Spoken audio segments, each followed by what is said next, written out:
our guests. Put our service to the test. Tie your napkin on your necessary and we'll provide the rest. Soup these your hot hors d'oeuvres. We are lucky enough to have Mr. Steve Sansweet on our show today. He is the owner of a pretty sizable Star Wars collection, which is housed up in Northern California in a chicken barn he converted into Rancho Obi-Wan. And if this is something you want to dispute, then take it up with the Guinness Book of World Records, since he was just entered into the 2014 edition as having the world's largest collection of Star Wars memorabilia. Wow, amazing. And Steve, you also hit it big last week when you were the $2,000 Jeopardy answer. Well, hi guys. Yes, that was rather strange. In fact, I've just written a blog about it, which will run on StarWars.com. It's to be famous for something you had nothing to do with, at least directly, is a little weird. But yeah, sitting here at my computer and get an email from my nephew and says, "Hey, Unc, you were just an answer on Jeopardy!" And I was like, what? Yeah, that's pretty funny. Pretty funny. Well, first the Guinness Book of World Records, then Jeopardy. What's next? They were tied together since the category was Guinness Records 2014. So, perfect. But it was the double Jeopardy, and it was the highest point value. So, yeah, I felt good about it. And for any of those listeners who was not fortunate enough to see this, the answer was Steve Sansweet, owner of a 300,000-item Star Wars collection, got a job at this company, now part of Disney. Answer or question? What is Lucasfilm? What is Lucasfilm? If he had said, what is Lucasfilms, like so many people do, he probably would have been declared wrong because he mispronounced some actress's last name and it was declared wrong. Ooh. Yeah. Well, because of you, that gentleman just got $2,000. Right. And then he zeroed out the next day and left the show after winning 11 straight shows. Oh, wow. Well, we'll just focus on the good part then. Okay. Now, you recently put up a bunch of your duplicate collectibles on eBay and your Rancho Obi-thon to raise money to support Rancho Obi-Wan. How is that going?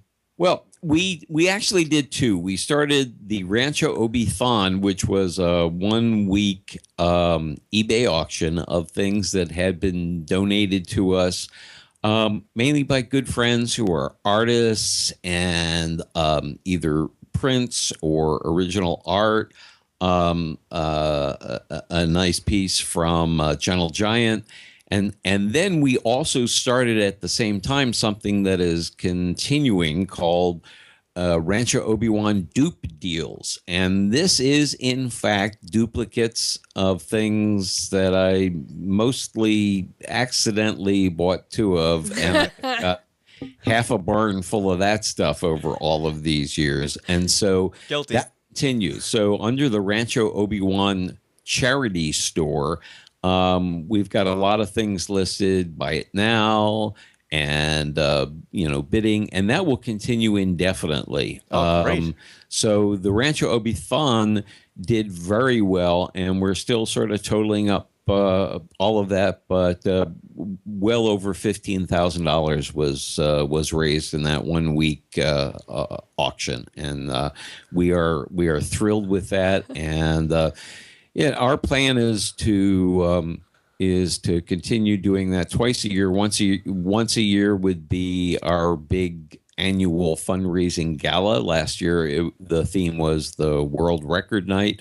And we've already announced hold the date for September 20th for this year's in-person gala, and then in the springtime we will have the Rancho Obi-thon. So, it takes a lot of money to keep a nonprofit running, and these are a couple of ways that we can do that. What kind of items were your biggest sellers? On the Rancho Obi-thon, art is always a big seller, and one of the best sellers was an incredibly beautiful poster that Adam Hughes had done for Celebration. It was Leia in her Jabba's slave outfit. And it was a tour of planets, and she was aboard the sail barge. And it's just a long, narrow piece. And I've seen people frame it. And Adam did a really, really cool remark at the bottom, in black pen. And that went well. We had some problems with the eBay choice on our iconic Dave Filoni Clone Wars hat signed by Dave. And what happened there? Yeah. We'll have to ask them. I don't know. They had problems with where the word Star Wars was in the title, and we changed it, and they said, well, yeah, you'll probably be okay with that. And then they took it down again a day before. So we finished that off on Sunday, and we had an email auction, and that sold. So we're very happy, and we're very appreciative to the people who bid, and also to the people who donated these items to us, and it's great. It really is. And how often will you put up any kind of new items or your duplicate items? Dupe items will just continue until I would think that the Rancho Obi-Wan store will be in operation for a while. We don't want to overload it. But there'll be lots of things there. There'll be buy it now things. There'll be best offer things, and there will be things to bid on. So that will constantly be refreshed. What the money we raise goes for is for professional expenses, for security, for utilities, which is when you light a 9,000 square foot museum and either cool it or heat it. The bills are shocking. And we also use it as part of our community outreach program to help us fund tours for school kids and classes. And we also give tours to other charities to auction off so they can raise money. So there are lots of parts to that. Maintenance. We're in the process of adding a 900 square foot room that was in a falling down back barn that literally the barn would have collapsed in another year or two. And we're, fixing up the roof on that. So yeah, believe me, there are many more things that to spend money on than we have the money to spend. But it's all good, and we always appreciate help from fellow fans and from licensees and others. But do any other fan community groups do this kind of charity work? I've never heard of anyone else but the Star Wars community. You know what? The Star Wars community, as all three of us know, is really unique. And unique is an overused word, but it is unique. I have never seen, and there has never been, in my view, a community of fans worldwide that does as much good for other people as Star Wars fans. We know about some of the organized groups like the 501st and the Rebel Legion and the Mando Mercs, raising money for charities, doing visits to kids' hospital wards, and doing things internally. If somebody is ill, somebody has a baby who's born with a mysterious disease. And I mean, the 501st a couple of years ago, twice within the space of 12 months, one member contributed a kidney to another member that they didn't even know. And it happened twice. And you're giving the gift of life to somebody. And Star Wars fandom is, it's just wonderful to be part of. And it's unlike, as I said, unlike any other. And it's been around a long time. And I think its strength is just growing as we approach the first of a whole bunch of new Star Wars movies. Now, Richard and I were excited to buy a membership a couple years ago, and we took the tour to Rancho Obi-Wan.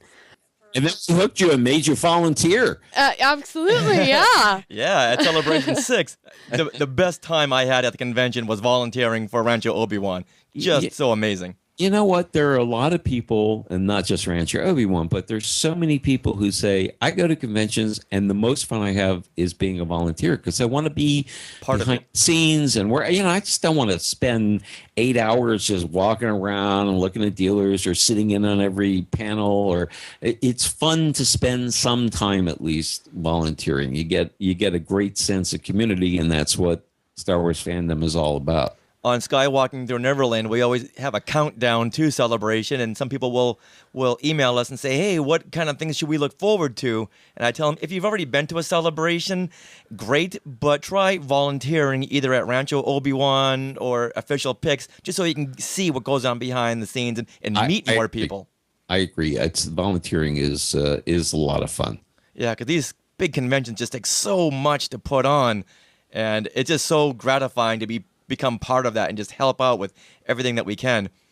The only thing that I wouldn't do as a volunteer when I was volunteering for Official Picks, they wanted all the volunteers to shred the remaining Star Wars autographed pictures. I've seen that happen, and it is heartbreaking. That's what I think. Richard was asked to do that, and he put his hands up. He's like, I can't do that. Don't tell Ann Newman, but I think she was the one who asked me to shred up all these pictures. I walked away. I couldn't do They it. have to do that under their contract, and these pictures are only available, and because that's what they promised, these pictures are only available with that particular imprint at that particular event. Now, I'm not sure if that's still the case the last two times, or whether it was just the Official Picks logo. So I don't know. It just seems like a terrible waste. Oh, it was. That's why it was heartbreaking. Now, aside from tours, what else do you do there at Rancho Obi-Wan? We have fun. We're getting more into the event business. And so we've had two major parties here where we've had 150 or more people, but we're talking about anything from a business lunch where you can use our 80-inch screen TV to put a PowerPoint on, or for businesses as just sort of a getaway and an experience sharing kind of thing, to we've got a tour plus lunch scheduled for about 50 people next month, and we're working on another possible one for the month after that. And so that's the kind of thing where it's a different thing than spending 3 hours on a walking tour with just a maximum of 12 people. And we do it differently, but it's still a lot of fun, and we have the ability, after doing all these other things, we know we have great vendors, and we know where to get whatever is needed. We've had our first wedding here, and I actually performed the ceremony across the street at this wonderful lavender bee honey farm with all the freshly cut lavender smelling great and a beautiful view. And then we had the wedding dinner back here at Rancho Obi-Wan. That was a lot of fun. So we're open for events of just about any size. Well, you really do keep busy. And Yeah. recently, you were on Brian Stillman's documentary, Plastic Galaxy: The Story of Star Wars Toys, about the Kenner Star Wars line. And we had him on the show a few episodes ago, and we asked him some questions he wasn't really sure of, so we figured we'd go right to the source, to you.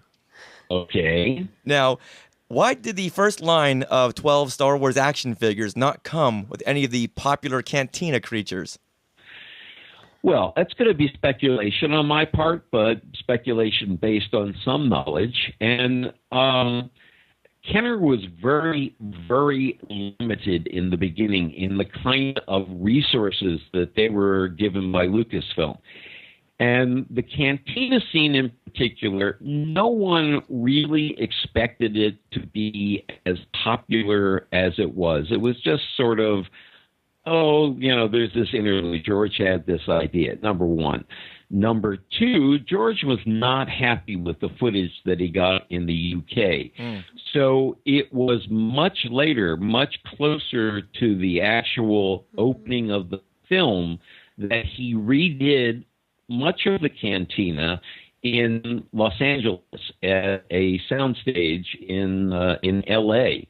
And so that's where a number of the masks were added and a number of the characters were added. And so it was too late to really get into that first line of figures. They were lucky, as we know as collectors. The first action figures didn't come out for about 9 months after the movie opened. But that is most likely the answer, is those two factors. Right. Yeah, you know what? I never really did the math on that. They shot that in March, when the movie came out 2 months later. Wow. And now, finally, as being a huge Star Wars fan that you are, and like all of us, we can't go a day without using a Star Wars quote. What Star Wars quote do you use regularly? I think my favorite Star Wars quote of all time is from our little green friend, and it's, do or do not, there is no try. And that's been one of my philosophies of life ever since I first heard it. It made a lot of sense to me. Oh. That's probably one of is my favorite Star Wars quote, but the one I think I go to regularly is, it gets everywhere when talking about sand. It's just something that always comes up when someone says something that annoys them. I always have to say, and it gets everywhere. Yeah. Good deal. Well, Steve, thank you very much for your time. We really, really appreciate it, and thank you once again for everything that you're doing for the fan community. You are like the figurehead of Star Wars fandom. Well, thank you, Richard. Thank you, Sarah. I had a lot of fun, so it was great. Thank you very much.